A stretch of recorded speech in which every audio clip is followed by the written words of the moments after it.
ஏன்னா கொஞ்சம் காலதாமதம் ஆயிட்டது, அதை பொறுத்தரல வேண்டும் என்று அன்போடு இந்த நேரத்தில் கேட்டு, இன்றைய தினம் நான் வரும்போது தலையில பெண்கள் எல்லாம் நம்முடைய சகோதரிகள் எல்லாம் இன்றைக்கு தலையில நாங்க வச்சுக்கிட்டு முளைப்பாரியை ஏந்தி வரவேற்ற காட்சி உண்மையிலே மன நிகழ்ச்சி அடைஞ்சிட்டு. ஆக அவர்களுக்கும் என்னுடைய நன்றி. அந்த நம்முடைய சகோதரிகள் எவ்வளவு நேரம் நின்று முளைப்பாரியை தலையிலே சுமந்து என்னை வரவேற்ற அத்தனை நம்முடைய சகோதரிகளுக்கு இந்த கூட்டத்தின் வாயிலாக நன்றி தெரிவிச்சுக்கிறேன். இன்றைய தினம் திராவிட முன்னேற்ற கழக அரசு அமைந்த பிறகு எல்லாத்துக்கும் வரி போட ஆரம்பிச்சுட்டாங்க. வரி இல்லாததே கிடையாது. நீங்க கிராமத்தில் ஏதாவது தோட்டத்தில் வீடு கட்டியிருந்தீங்களா, அதுக்கு நீங்க பர்மிஷன் வாங்கலீங்கன்னா உடனடியாக சீல் வைக்க சொல்லி ஒரு வாரத்துக்கு முந்தி அரசாணை வெளியிட்டாங்க. இன்றைக்கு ஏதோ ஒரு அமைச்சர் விளக்கம் கொடுத்திருக்காரு. எப்படி ஏற்கனவே இதை வெளியிட்டு இப்படி நீங்க தோட்டத்தில் வீடு கட்டினா நீங்க ஊராட்சியில் அனுமதி வாங்கி கட்டினா பரவாயில்ல அப்படின்னு ஒரு அறிவிப்பு கொடுத்திருந்தா அந்த விவசாயி அவர் தோட்டத்தில் வீடு கட்டும் போது அந்த ஊராட்சியில் அனுமதி வாங்கி கட்டுவாங்க. இப்ப வீடு கட்டுவங்க அனுமதி இல்லைன்னா சீல் வைங்கிறாங்க. சீல் வச்சா வீட்டுக்கு எங்க போறது? கஷ்டப்பட்டு ராத்திரி பகலா உழைச்சி விவசாயத்தில் வருகிற வருமானத்தை வச்சு தான் வீடு கட்டுறாங்க தோட்டத்தில். இன்னைக்கு இதுக்கு முந்தைய அரசாங்கம் பல அரசாங்கம் இருந்தது. திமுக அரசாங்கம் இருந்தது, அண்ணா திமுக அரசாங்கம் இருந்தது. எங்கேயும் தோட்டத்தில் வீடு கட்டினா ஊராட்சியில் வரி போடுவாங்க. ஆக இந்த அரசை கேட்டுக்கொள்வதெல்லாம் ஏழை மக்களை வாட்டி வதைக்காதீங்க, விவசாயிகளை வாட்டி வதைக்காதீங்க. அதுதான் எங்களுடைய வேண்டுகோள். அப்படி அனுமதி வாங்க வேண்டும் என்று இந்த அரசாங்கம் எண்ணினால் அதுக்கு ஒரு குறிப்பிட்ட கால அளவு வைங்க. இதற்கு மேல் வீடு கட்டினா நீங்க அனுமதி வாங்கி வீடு கட்டுன்னு ஒரு அறிவிப்பு கொடுங்க. அப்புறம் விவசாய தோட்டத்தில் அனுமதி வாங்கி வீடு கட்டுவாங்க. இதுதான் நடைமுறை. ஆனா வேண்டுமென்றே திட்டமிட்டு மக்களை வாட்டி வதைக்கிற அரசாங்கம் திமுக அரசாங்கம். அம்மா கொஞ்சம் தள்ளாதீங்கப்பா தம்பி, தள்ளாதீங்கப்பா, பெண்கள் அப்படியே இருக்கட்டும், தள்ளாதீங்க, அப்படியே நில்லுங்க. எதுக்கு தள்ளுறீங்க? அது மட்டும் இல்ல, இன்றைய தினம் கிராமத்தில் டீ கடை இருக்குது, போண்டா கடை இருக்குது, சலவை கடை இருக்குது, முடி திருத்துற கடையெல்லாம் இருக்குது. எல்லாத்துக்கும் வரி போடுறோம். ஏங்க கிராமத்தில் இருக்கிற பொட்டி கடைக்கு வரி போட்டா கட்ட முடியுமா? 500 50,000. அதுக்கு சிசிடி கேமரா பொறுத்து வேணுமா? அந்த கடையே 10,000 ரூபாய்க்கு தான் இருக்கும். அதில் இருக்கிற சரக்கு 4,000 ரூபாய் இருக்கு கிராமத்தில். அந்த டீ கடையில் அந்த டீ கடைக்கு அனுமதி வாங்கணும்னு இந்த அரசாங்கம் உத்தரவு போட்டிருக்குது.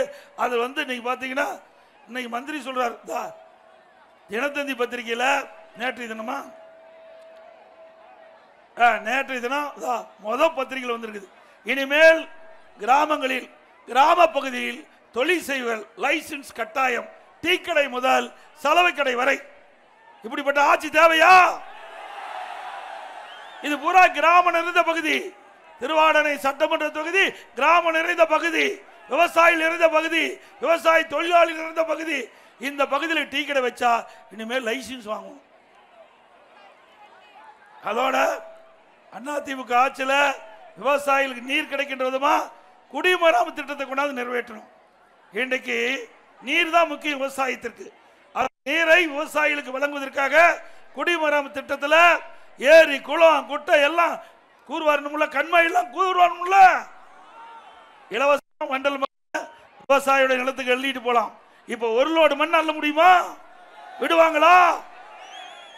ஆக அதிமுக ஆட்சியில விவசாயிகளை வாழ வைத்தோம். அந்த விவசாயம் செழித்து வளர்ந்தது. திமுக ஆட்சியில அதுக்கு முடிவு கட்டுகின்ற ஒரு சூழ்நிலை வந்துவிட்டது. இப்படிப்பட்ட ஆட்சி தேவையா? விவசாயிகள் விரோத ஆட்சி வேணுமா? மக்கள் விரோத ஆட்சி வேணுமா? சிந்தித்து பாருங்க. அதிமுக ஆட்சியில் குடிமராமத்து திட்டத்தை கொண்டாந்து பொதுப்பணித்துறைக்கு சம்பந்தப்பட்ட 14,000 ஏரியில் 6,000 ஏரி தூர்வாரணும். உள்ளாட்சியத்தில் 24,000 ஏரி குளம் குட்டை கண்மாய் அனைத்தும் தூர்வாரப்பட்டது. அங்கங்க மழை காலத்தில் நீர் சேமித்து நிலத்தடி நீர் உயர்த்து குடித நீர் பிரச்சனை இல்லை, விவசாயத்துக்கு தேவையான நீர் பிரச்சனை இல்லை. அதையெல்லாம் இந்த ஆட்சியில் கண்டுகொள்ளவில்லை. அதையெல்லாம் கைவிட்டுட்டாங்க. அதே போல இன்றைக்கு இந்த பகுதி செழித்து வளர வேண்டும் என்பதற்காக காவிரி குண்டாறு திட்டம், காவிரி குண்டார் திட்டம் 14,400 கோடியில் இந்த ராமநாதபுரம் மாவட்டம் அனைத்து கண்மாயும் நீர் நிரம்பி வழிகின்ற திட்டத்தை கொண்டாந்தோம்.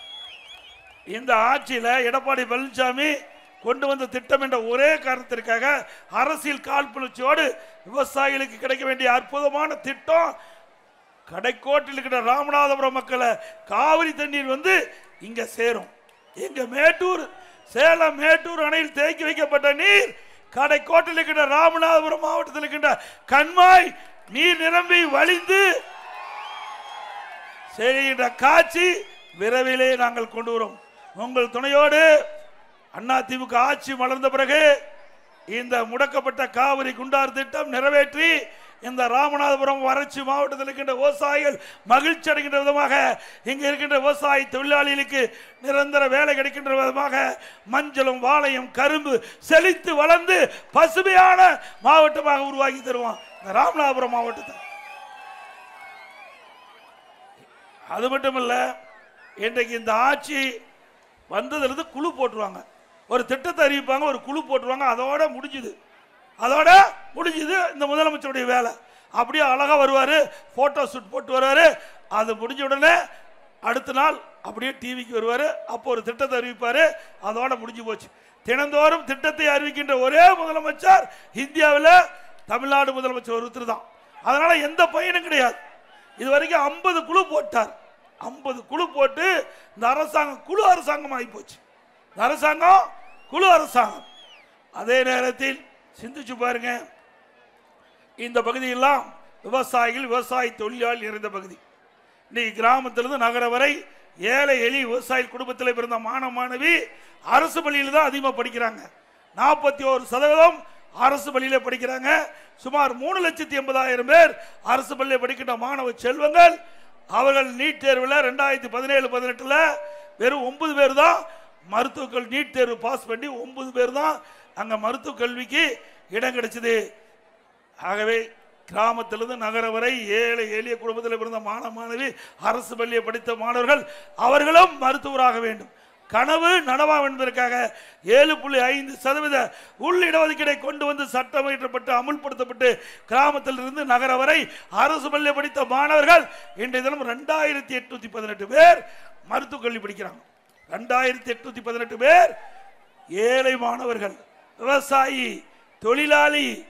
அப்படிப்பட்ட குடும்பத்திலே பிறந்த மாணவ மாணவி இன்றைக்கு மருத்துவ கல்வி படிக்கக்கூடிய சூழ்நிலையை உருவாக்கி தந்த அரசாங்கம் அதிமுக அரசாங்கம். அவர்கள் அந்த உள் இடஒதுக்கீட்டில் இடம் கிடைச்சி மருத்துவ கல்வி கட்டணம் கட்ட முடியாது. அதனால அந்த மருத்துவ கல்வி கட்டணத்தை அரசாங்கமே ஏற்றுக்கொண்டது. ₹1 செலவு இல்லாம அரசு பள்ளி படித்த மாணவர்கள் இன்றைக்கு மருத்துவராகிறாங்க. முதல் பேட்ச் முதலா அந்த திட்டத்தை கொண்டு வந்து அப்ப சேர்ந்த மாணவர்கள் இந்த ஆண்டு MBBS முடிச்சு வெளியே வந்துட்டாங்க. இதுதான் சாதனை. பொன்மனச்செம்மல் புரட்சி தலைவர் எம்ஜிஆர் கண்ட கனவு, இதயம் புரட்சி தலைவி அம்மா கண்ட கனவு. இருவரும் தலைவர்கள் அனைத்து இந்திய அண்ணா திராவிட முன்னேற்ற கழகம் மக்களுக்காக தொடங்கப்பட்ட கட்சி. அது மக்களுக்காக இயங்குகின்ற கட்சி. ஏழை எளிய ஒடுக்கப்பட்ட நசுக்கப்பட்ட தாழ்த்தப்பட்ட மக்களுடைய ஏற்றம் பெறுவதற்காக திட்டத்தை தீட்டி செயல்படுத்திய ஒரே அரசாங்கம் அதிமுக அரசாங்கம் என்பதை எங்களுடைய ஆட்சியில நிரூபித்து காட்டணும். இப்படி ஏதாவது ஒரு திட்டமாவது திமுக ஆட்சியில் பார்க்க முடியுமா? அது மட்டுமல்ல, இந்த பகுதியில் விவசாய தொழிலாளி நிறைய ஏழை தொழிலாளி இருக்கிறீங்க. அதே போல தாழ்த்தப்பட்ட மக்கள் நிறைய இருக்கிறாங்க, ஏழைகள். அவர்களுக்கு வீட்டு மனை இருந்தா அந்த இடத்துல அற்புதமான காங்கிரீட் வீடு கட்டி கொடுக்கப்படும் ஏழைகளுக்கும் தாழ்த்தப்பட்ட மக்கள். அதே நேரத்தில் வீட்டு மனை கூட இல்லாமல் இருந்தால் அந்த ஏழை எளிய மக்களுக்கும் தாழ்த்தப்பட்ட மக்களுக்கும் அரசாங்கமே நிலத்தை வாங்கி அற்புதமான காங்கிரீட் வீடு கட்டி கொடுக்கப்படும். சாதாரணமா எண்ணிராதீங்க. அதிமுக ஆட்சி நிச்சயம் உங்கள் துணையோட மலரும். இந்த ஏழைகளுக்கு அற்புதமான காங்கிரீட் வீடு கட்டி கொடுக்கப்படும். இந்தியாவிலேயே இந்த அரசு சார்பில் கட்டுகின்ற வீடுதான் தரமான வீடு என்று மற்ற மாநிலத்தில் இருக்கின்றவர்கள் புகழ் பாடுகின்ற அளவிற்கு இங்கே இருக்கின்ற ஏழை மக்கள் மன நிறைவு பெறுகின்ற அளவுக்கு அற்புதமான காங்கிரீட் வீடு ஏழைகளுக்கும் தாழ்த்தப்பட்ட மக்களுக்கும் கட்டி கொடுக்கப்படும் என்ற மகிழ்ச்சியான செய்தியை நேரத்தில் தெரிவிக்கிறேன். அதிமுக ஆட்சி இருக்கின்ற பொழுது நாம் கிராமம் நிறைந்த பகுதி, தை பிறந்தால் வழிபிறக்கும், நம்முடைய எல்லா இல்லங்களையும் தைப்பொங்கல் பொங்க வேண்டும் என்பதற்காக எல்லா குடும்ப அட்டைக்கும் 2500 ரூபாய் பொங்கல் கொடுத்த அரசாங்கம் கொடுத்துமா இல்லையா? அப்ப பொங்கல்லாம் அழகா வச்சீங்களா இல்லையா? இதுதான் அதிமுக ஆட்சி. அதே போல அடுத்த ஆண்டு அதிமுக ஆட்சி மலர்ந்தவுடன் எல்லா தாய்மார்களுக்கும் நம்முடைய சகோதரிகளுக்கும் அர்ப்பணமான சேலை தீபாவளி பண்டிகை போது வழங்கப்படும். அருமையான சேலை வழங்கப்படும். அதோட இதை விவசாயி நிறைந்த பகுதி, அனைத்து இந்திய அண்ணா திராவிட முன்னேற்ற கழக ஆட்சியில் விவசாயிகள் எப்பொழுது சென்றாலும் மின் மோட்டரை இயக்கலாம். மும்முனை மின்சாரம் 24 மணி நேரம் கொடுத்தோம். 24 மணி நேரம் மும்முனை மின்சாரம் கொடுத்தோம். அதே போல விவசாயிகள் தொடக்க வேளாண்மை வங்கிய பயிர்கடன் 2 முறை தள்ளுபடி செய்த ஒரே அரசாங்கம் அதிமுக அரசாங்கம். பயிர் காப்பீட்டு திட்டத்தில் இந்த ராமநாதபுரம் மாவட்டத்தில் மட்டும் சுமார் 540 கோடி இந்த பயிர் காப்பீட்டு திட்டத்தில் நிதி உதவி பெற்று தந்த அரசு அதிமுக அரசு. அதுவும் திருவாடனை தொகுதியில் தான் அதிகமா பயிர் காப்பீட்டு திட்டத்தில் விவசாயிகள் நிதி பெற்றிருக்கிறாங்க. இது அதிமுக சாதனை. இன்றைக்கு அந்த ஒரு ஹெக்டேருக்கு அந்த பயிர் காப்பீட்டு திட்டம் 20,000 ரூபாய் கொடுத்தோம். இப்போ இதே அரசாங்கம் 13,500 ரூபாய் தராங்க. ஆக விவசாயிகளுடைய விரோதம் என்பதற்கு விவசாயிக்கு விரோதமான அரசு. ஏன் குறிப்பிடினா, இப்படி விவசாயிகளை வேண்டுமென்று திட்டமிட்டு பழி வாங்குகின்ற அரசு திமுக அரசு. எப்பொழுதெல்லாம் அனைத்து இந்திய அண்ணா திராவிட முன்னேற்ற கழகம் தமிழகத்தில் ஆளுகின்றதோ அப்பெல்லாம் விவசாயிகளுக்கென்று, விவசாய தொழிலாளிக்கென்று பல்வேறு திட்டங்களை வாரி வழங்குகின்ற ஒரே அரசாங்கம் அதிமுக அரசாங்கம். பசு வீடுகள் கட்டி கொடுத்தோம், கறவை மாடுகள் கொடுத்தோம், விலையில்லா ஆடுகள் கொடுத்தோம். நான் வந்த பிறகு கோழியும் கொடுத்தேன். நான் விவசாயி. இன்றைக்கு கோழி, ஆடு, பசுமாடு, காளை எல்லாம் வளர்த்துறோம். இது நம்முடைய தொழில். அப்படி செஞ்சுதான் ஆகணும். அதனாலதான் விவசாயிகள் வேற என்ன செய்ய முடியும்? விவசாயிகளுக்கு யார் பார்க்கிறா? ஆக அதிமுக அரசு தான் விவசாயிகளை ஏறெடுத்து பார்த்தது, விவசாய தொழிலாளிகளுக்கும் நன்மை செஞ்சது. மீண்டும் அதிமுக ஆட்சி மலைகின்ற பொழுது விவசாயத்திற்கென்று தனி அடையாளம் காட்டப்படும்.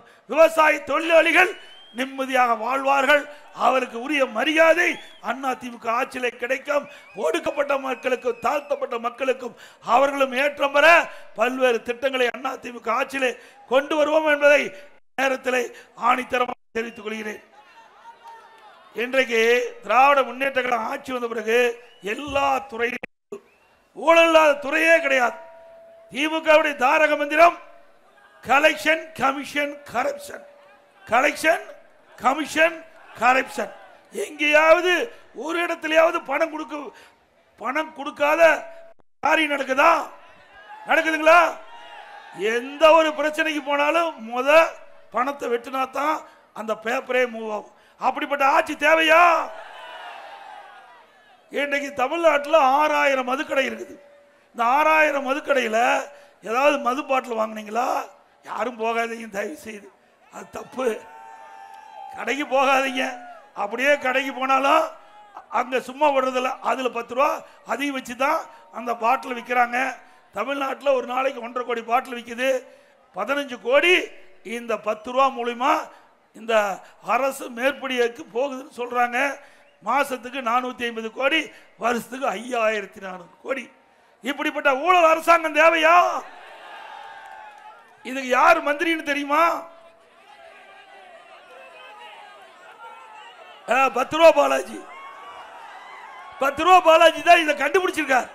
அதுக்கு நோபல் பரிசு கொடுக்கலாம். அதோட தமிழ்நாட்டில் கடன் மேல கடன் வாங்கி எல்லாம் கடன்காரன் ஆக்கிட்டார். ஸ்டாலின் ஆட்சிக்கு வந்த பிறகு எக்கச்சக்கமா கடன் வாங்கிட்டார். இது வரைக்கும் 4,38,000 கோடி 4 வருஷத்துல கடன் வாங்கிட்டார். இன்னும் ஒரு வருஷம் இருந்தா இன்னும் 1 லட்சம் கோடி கடன் வாங்கணும். இந்த 5,38,000 கோடி நாம தான் கட்டணும். நாமெல்லாம் வேடிக்கை பார்க்கிறோம். நிச்சயமா முடியாதுங்க. இதுக்கு ஏதாவது வரி போட்டு தான் வசூல் பண்ணி ஆகணும். வேற எங்கிருந்து பணம் வருது? 5,38,000 கோடி 5 வருஷத்துல கடன் வாங்கின ஒரே முதலமைச்சர் தமிழ்நாடு முதலமைச்சர் ஸ்டாலின் தான். கேட்டா இந்தியாவிலே சூப்பர் முதலமைச்சரா எதுல? இந்தியாவிலே கடன் வாங்குதல முதல் முதலமைச்சர் இவர்தான். அதிகமா கடன் வாங்கி சாதனை படிச்சுட்டார். அப்புறம் கேட்டா நான் 1000 ரூபாய் கொடுத்தேங்கிறாரு. 1000 ரூபாய் நாங்க வீட்டுல இருந்தா கொடுக்குற, அரசாங்கத்திலிருந்து கொடுக்குற. அது எப்ப கொடுத்தாரு? 28 மாதம் அந்த நம்முடைய தாய்மார்களுக்கு உரிமை தொகை கொடுக்கணும்னு சொன்னார். எப்போ? 28 மாசமா நாங்க போராடி சட்டமன்றத்தில் பொதுக்கூட்டத்தில் பேசி சட்டமன்ற உறுப்பினர் தொடர்ந்து சட்டமன்றத்தில் வலியுறுத்தி ஏன் நீங்க கொடுக்க மாட்டேங்கிறீங்க? 2021 சட்டமன்ற பொது தேர்தலில் மகளிருக்கு உரிமை தொகை 1000 ரூபாய் கொடுக்கணும்னு சொன்னீங்களா இல்லையா? நீ சொல்லங்காட்டி தானே மகளிர் அதை நம்பி ஓட்டு போட்டு நீங்க ஜெயிச்சு முதலமைச்சர் ஆகிறீங்கன்னு கேட்டா இதா தரேன் அதா தரேன்னு சொல்லி 28 மாசம் காலம் கடத்தி அதுக்கு பிறகுதான் 1000 ரூபாய் கொடுத்தார். இப்ப என்னங்கிறாரு? பல பேருக்கு கிடைக்கல, 30 லட்சம் பேருக்கு இப்ப கிடைப்பதற்கு விதியை தளர்த்தி இப்ப கொடுக்கறங்கிறார். எதுக்காக? அந்த தாய்மாருடைய கஷ்டத்தை கொடுக்கல, அடுத்த ஆண்டு தேர்தல் வர இருக்குது. அதனால அவருடைய வாக்கு தேவை, ஓட்டு தேவை. 30 லட்சம் பேர் ஓட்டு போட்டதான் ஜெயிக்க முடியும் என்ற நிலை இன்றைக்கு திமுக வந்தவுடன் அந்த விதியெல்லாம் தளர்த்தி இன்றைக்கு 30 லட்சம் மகளிருக்கு இன்றைக்கு உரிமை தொகை கொடுப்பதா ஸ்டாலின் அரசு சொல்லி இருக்குது. சிந்திச்சு பாருங்க. அண்ணா திமுக ஆட்சி இருக்கின்ற பொழுதும் சரி, அதுக்கு பிறகு 2021 சட்டமன்ற பொது தேர்தலும் போது நாங்களும் தேர்தல் அறிக்கையில் சொன்னோம், எல்லா ரேஷன் கார்டுக்கும் எல்லா ரேஷன் குடும்ப அட்டைக்கும் 1500 ரூபாய் தரணும். ஆனா எங்களை நம்பாத அவர்கள் நம்பி வாக்களித்து 28 மாசம் உங்களுக்கு நாமம் போட்டாங்க. நல்லா சிந்திச்சு பாருங்க. இதே கர்நாடக அரசு அங்க இதே மாதிரி வாக்குறுதி கொடுத்தாங்க. காங்கிரஸ் ஆட்சிக்கு வந்தா எல்லாருக்கும் ஒரு குறிப்பிட்ட நிதி கொடுக்கறாங்க. ஆட்சிக்கு வந்தோன்னா 3 மாசத்துல அவர் கொடுக்கப்பட்ட வாக்குறுதி நிறைவேற்றினாங்க. அப்படின்னா இங்க இருக்கின்ற முதலமைச்சர் ஏன் செய்யல? செய்ய மனம் இல்ல. நாங்க கொடுத்த அழுத்தத்தின் பேரில் தான் இந்த உரிமை தொகை இன்றைக்கு மாதந்தோறும் கிடைக்கிறது என்பதை நீங்கள் எண்ணி பார்க்க வேண்டும். அது மட்டும் இல்ல, இன்னொரு வாக்குறுதி கொடுத்தார். கிராமத்தில் இருக்கிற 100 நாள் திட்டம் 150 நாளா உயர்த்தினாங்களாமா? அதுல பணிபுரிகிற ஊழியருக்கு ஊதியம் அதிகமா தந்தாங்களா? செஞ்ச வேலைக்கே பணம் கிடைக்கல. இதுவரைக்கும் செஞ்ச வேலைக்கே பணம் கிடைக்கல. மத்திய அரசு மீது பழி சுமத்துறாங்க. நாங்க மத்திய அரசு மந்திரியை சந்திச்சு கேட்டோம், ஏங்க எங்களுக்கு கிடைக்க வேண்டிய தமிழ்நாட்டு மக்களுக்கு அந்த ஏழை மக்கள் இரவென்றும் பகலென்றும் பாராம அங்க 100 நாள் வேலை திட்டத்தில் பணிபுரிஞ்சாதான் அந்த பணத்தில் தான் அடுப்பு ஒரு வீட்டில் எரியும். அப்படிப்பட்ட நிலையில் இருக்கின்ற அடித்தட்டில் இருக்கின்ற மக்களுக்கு ஏன் அந்த நிதியை நிறுத்தி வச்சிருன்னு கேட்டதுக்கு அதில் நிறைய ஊழல் நடந்திருக்குது, அது முழுமையாக கணக்கு கொடுக்க மாட்டேங்கிறாங்க, நாங்கள் எப்படி விடுவிக்கணும்னு சொன்னாங்க. இருந்தாலும் இந்த ஏழை மக்களுக்கு ஒரு குறிப்பிட்ட நிதியை ஒதுக்கி கொடுங்க, அதுக்கு பிறகு கணக்கு வழக்கு பார்த்து ஏதாவது இருந்தால் நீங்கள் நடவடிக்கை எடுத்துன்னு சொல்லி கேட்டுக்கொண்டதுக்குனுங்க 2999 கோடி இன்றைக்கு விடுவிச்சிருக்கிறாங்க. 100 நாள் வேலை திட்டத்தில் பணிபுரிந்த ஊழியருக்கு நாங்க கேட்டு வாதாடி கொடுத்திருக்கிறோம். ஆட்சியில் இருப்பது திமுக, கஷ்டப்பட்டு கேட்டு வாங்கி கொடுப்பது அண்ணா திமுக. அண்ணா திமுக பொறுத்த வரைக்கும் ஆட்சியில இருந்தாலும் இல்லாவிட்டாலும் மக்களுக்கு பிரச்சனை ஏற்படுகின்ற பொழுது அதற்காக குரல் கொடுத்து அந்த பிரச்சனையை தீர்க்கக்கூடிய கட்சியா அண்ணா திமுக கட்சி இருந்து கொண்டிருக்கிறது. அது மட்டும் இல்லாம எங்க பார்த்தாலும் போராட்டம், போராட்டம் நடக்காத நாளே இல்லை. அரசு ஊழியர்கள் போராட்டம், பகுதி ஆசிரியர்கள் போராட்டம், போக்குவரத்து தொழிலாளர்கள் போராட்டம், விவசாயிகள் போராட்டம், அங்கன்வாடி ஊழியர்கள் போராட்டம், ஒட்டுமொத்தமா தமிழ்நாடு போராட்ட களமா மாறிட்டது. கொடுக்கப்பட்ட வாக்குறுதி யாருக்கு நிறைவேற்றல? அத்தனையும் டிராமா, அத்தனையும் டிராமா. வேண்டுமென்றே திட்டமிட்டு தேர்தல் வருகின்ற பொழுது அழகா பேசுவாங்க, நம்ம மக்கள் அதை நம்பிடுறாங்க. தயவு செய்து மேல் நம்பாதீங்கம்மா, கையெடுத்துக்க. உண்மை நம்புவீங்களா? ஒரு பானை சோற்றுக்கு ஒரு சோறு பதம், ஒரு பானை சோற்றுக்கு ஒரு சோறு பதம். அதை போல இந்த ஆட்சியுடைய லட்சணம், இந்த ஆட்சியில் வந்தா திராவிட முன்னேற்ற கழகம் ஆட்சிக்கு வந்தா 525 அறிவிப்புகள் நிறைவேற்றப்படும் என்று அறிவிப்பை கொடுத்து 10% அறிவிப்புகளை நிறைவேற்றப்பட்டு மக்களுக்கு பட்டை நாமம் போட்ட திமுக கட்சி மீண்டும் வர வேண்டுமா? அது மட்டுமல்ல, ரேஷன் கடையில் 1 கிலோ சர்க்கரைக்கு பதிலாக 2 கிலோ சர்க்கரை கொடுக்கறாங்களா? மாதந்தோறும் கேஸ் சிலிண்டருக்கு 100 ரூபாய் மானியம் கொடுக்கறாங்களாமா? அதே மாதிரி நம்முடைய இளைஞர்கள் மாணவர்கள் கல்வி கடன் வாங்கினாங்க, அந்த கல்வி கடன் ரத்து பண்ணாங்களா? இதே அண்ணா திமுக ஆட்சிக்கின்ற கொரோனா காலம் 11 மாதம் ரேஷன் கடையில் விலையில அரிசி பருப்பு என்ன கொடுத்துமா இல்லையா? கொடுத்தல. 11 மாசம் கொடுத்தோம், விலையில்லாம கொடுத்தோம். அந்த காலகட்டத்தில் கர்ப்பிணி பெண்கள், முதியோர்கள், அது மட்டும் இல்ல மாற்றுத்திறனாளிகளுக்கு சுட சுட 3 நேரமும் சமூக கூடத்திலிருந்தும் அம்மா உணவகத்திலிருந்து நாள் ஒன்றுக்கு 7 லட்சம் பேருக்கு உணவு கொடுத்த ஒரே அரசாங்கம் அதிமுக அரசாங்கம். அப்படி ஏதாவது ஒன்னாவது செஞ்சிருக்காங்களா? நான் முதலமைச்சராகும் போது கடுமையான வறட்சி, குடிப்பதற்கு கூட தண்ணி கிடையாது. அடுத்தது புயல், இன்னைக்கு டெல்டா மாவட்டத்தை புரட்டி போட்டு போயிட்டது. அடுத்தது கொரோனா. இப்படிப்பட்ட இக்கட்டான நிலையில நான் முதலமைச்சர் இருந்து மக்களுடைய எண்ணங்களை நிறைவேற்றுகின்ற விதமா ஒரு திறமையான அரசாங்கம் என்பதை நிரூபித்து காட்டணும். உங்களுக்கு அப்படி ஏதாவது வந்திருக்குதா? எதுவுமே வரல. இப்ப வருமானம் அதிகமாயிடுச்சு. இன்னைக்கு 2020-21 அதிமுக ஆட்சியில் வந்த வருமானத்தை விட 2024-25 திமுக ஆட்சியில் 1,36,000 கோடி கூடுதலா வருமானம் வருது. அப்படி இருக்கும்போது எதுக்கு கடன் வாங்குறீங்க? 4,38,000 கோடி கடன் வாங்கியிருக்கிறீங்க 4 வருஷத்துல. இன்னைக்கு 4 வருஷத்துல உங்களுடைய வருமானம் அதிகரிச்சிருக்குது, திட்டம் எதுவும் இல்லை. இந்த பணம் எங்க போச்சு? இதெல்லாம் அனைத்து இந்திய அண்ணா திராவிட முன்னேற்ற கழக ஆட்சிக்கு வந்த பிறகு அரசு பதில் சொல்லி ஆக வேண்டும். எல்லாம் மக்களுடைய பணம், வரி பணம். அதே போல எடுக்கல. கொரோனா காலத்தில் பள்ளிக்கு விடுமுறை, கல்லூரிக்கு விடுமுறை. 1 வருஷமா மாணவரும் படிக்க முடியல, கல்லூரிக்கு மாணவர்கள் போக முடியல, மன உளைச்சல் இருந்தாங்க. 1 வருடம் வீணாகி விட்டதே என்று கவலையோடு இருந்தாங்க. மன உளைச்சல் இருந்த மாணவர்களுக்கு, எல்லா மாணவர்களுக்கும் இன்னைக்கு ஆல் பாஸ்போர்ட் கொடுத்தோம். இந்த மாணவ செல்வர்களுக்கு அதிமுக ஆட்சியில் தான் இந்த ஏழை மாணவர்கள், கிராமப்புற மாணவர்கள், ஒடுக்கப்பட்ட மாணவர்கள், தாழ்த்தப்பட்ட மாணவர்கள் நல்ல கல்வி தரம் கிடைக்க வேண்டும் என்பதற்காக ஆரம்ப பள்ளி, நடுநிலைப்பள்ளி, உயர்நிலைப்பள்ளி, மேல்நிலைப்பள்ளி, கல்லூரி என்று நிறைய திறந்து நிறைய சலுகை, காலணி, சீருடை, விலையில்லா புத்தகம் கொண்டு போறதுக்கு பை, பள்ளிக்கு போறதுக்கு சைக்கிள், அற்புதமான கல்வி கிடைக்க மடிக்கணினி, லேப்டாப் எல்லாம் கொடுத்தது அதிமுக. கொடுத்துமா இல்லையா? அப்ப அதிமுக அரசு சிறந்த அரசு தானே. இந்த அரசாங்கத்தில் வந்து நிறுத்தினதுதான் சாதனை. அதிமுக ஆட்சியில் கொண்டு வந்த திட்டத்தை நிறுத்தினதுதான் திமுக ஆட்சியுடைய சாதனை என்பதை நீங்கள் எண்ணி பார்க்க வேண்டும். ஆகிய அடுத்து வருகின்ற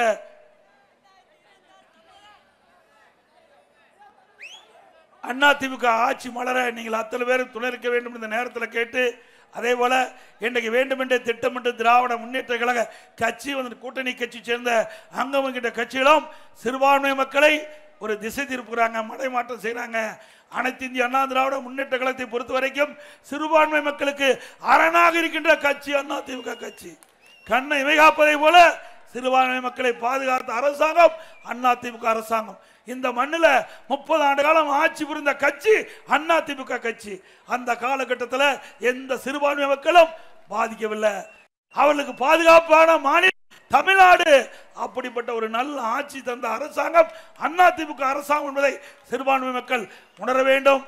எங்களுக்கு பொறுத்த வரைக்கும் சிறுபான்மை மக்கள் நலமோடு வளமோடு செழிப்போடு வாழ வேண்டும், பாதுகாப்பாக இருக்க வேண்டும். அதுக்கு ஒரே வழி அதிமுக தான். திமுக நடக்காது. ஏன்னா அடிக்கடி இந்த பச்சோந்தி நிறம் மாற மாதிரி அடிக்கடி கட்சி மாறிக்குவாங்க. உண்மைதானே? 1999 பாரதிய ஜனதா கூட்டணி, 2001 சட்டமன்ற தேர்தலில் பாரதிய ஜனதா கூட்டணி. ஆனா அப்பெல்லாம் மதவாதம் தெரியாது. நாம கூட்டணி வச்சா மதவாதம் சொல்லுவாங்க, நாம கூட்டணி வச்சா மதவாதம் சொல்லுவாங்க. சிறுபான்மை மக்கள் உணர வேண்டும். இன்றைக்கு கொள்கை என்பது வேறு, கூட்டணி என்பது வேறு. கொள்கை எப்பொழுதும் நிரந்தரமானது. கூட்டணி என்பது அவ்வப்போது வருகின்ற தேர்தலுக்கு ஏற்றவாறு கூட்டணி அமைத்து போட்டியிட்டு வாக்குகள் சிதறாமல் வேட்பாளர்களை வெற்றி பெற செய்து ஆட்சி அமைப்பதற்காக ஏற்பாடு செய்கின்ற ஒரு திட்டம். ஆகவே கொள்கைக்கும் கூட்டணிக்கும் வித்தியாசம் தெரியாம வேண்டும் என்ற திட்டமிட்டு திராவிட முன்னேற்ற கழகம் உங்களை குழப்பிக் கொண்டிருக்கின்றது என்பதை மட்டும் நேரத்தில் எண்ணி பார்க்க வேண்டும். அனைத்து இந்திய அண்ணா திராவிட முன்னேற்ற கழகம் ஆட்சியில் இருக்கின்ற பொழுது இதயம் புரட்சி தலைவி அம்மாள் சிறுபான்மை மக்கள் மீது மிகுந்த அன்பு கொண்டு 2001ஆம் ஆண்டு மாண்புமிகு புரட்சி தலைவி அம்மாள் புனித ரமலான் மாதத்தில் பள்ளி வாசலுக்கு நோன்பு கஞ்சி தயாரிக்க இன்றைக்கு அம்மாவுடைய அரசு 5400 மெட்ரிக் டன் அரிசி விலை இல்லாம கொடுத்தோம். நாகூர் தர்கா சந்தனக்கூடு திருவிழாவிற்கு தேவைப்படுகிற சந்தனம் விலையில்லா கொடுத்தோம். 2016 வரை ஹஜ் புனித பயணம் மேற்கொள்ளும் இஸ்லாமிய பெருமக்களுக்கு மத்திய அரசு மானியம் வழங்கி வந்தது. அதை திடீரென்று நிறுத்தப்பட்டு விட்டது. அந்த இஸ்லாமிய பெருமக்கள் எல்லாம் என்னை சந்தித்து அந்த மானியம் தொடர வேண்டும் என்று சொன்னார்கள். அந்த மத்திய அரசு மானியத்தை நிறுத்தினாலும் அம்மாவுடைய அரசு தொடர்ந்து அந்த மானியத்தை 6 கோடி தொடர்ந்து வழங்கியது. மீண்டும் இஸ்லாமிய பெருமக்கள் என்னை சந்தித்து இது போதாது, இதற்கு உயர்த்தி கொடுக்க வேண்டும் என்று சொன்னார்கள். அதிலிருந்து 2021 முதல் அதை 6 கோடியிலிருந்து 12 கோடியாக கட்ச் புனித பயணம் மேற்கொள்வதற்கு நிதி ஒதுக்கீடு செய்த அரசாங்கம் அதிமுக அரசாங்கம். அதேபோல ஹஜ் பயணிகள் சென்னையில் தங்கி செல்வதற்கு ஹஜ் இல்லம் கட்ட வேண்டும் என்று கோரிக்கை வைத்தார்கள். 15 கோடியில் அந்த ஹஜ் இல்லம் கட்டுவதற்கு நிதி ஒதுக்கீடு செய்யப்பட்டது.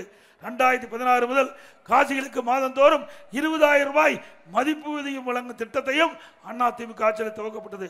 உலாமாக்கள் மற்றும் மோதினார்களுக்கு ஓய்வூதிய பயனாளியின் எண்ணிக்கை 2400 2600 உயர்த்தப்பட்டது. ஓய்வூதியம் 750 3000 அவர்களுக்கு அந்த ஓய்வூதிய உயர்த்தி வழங்கப்பட்டது.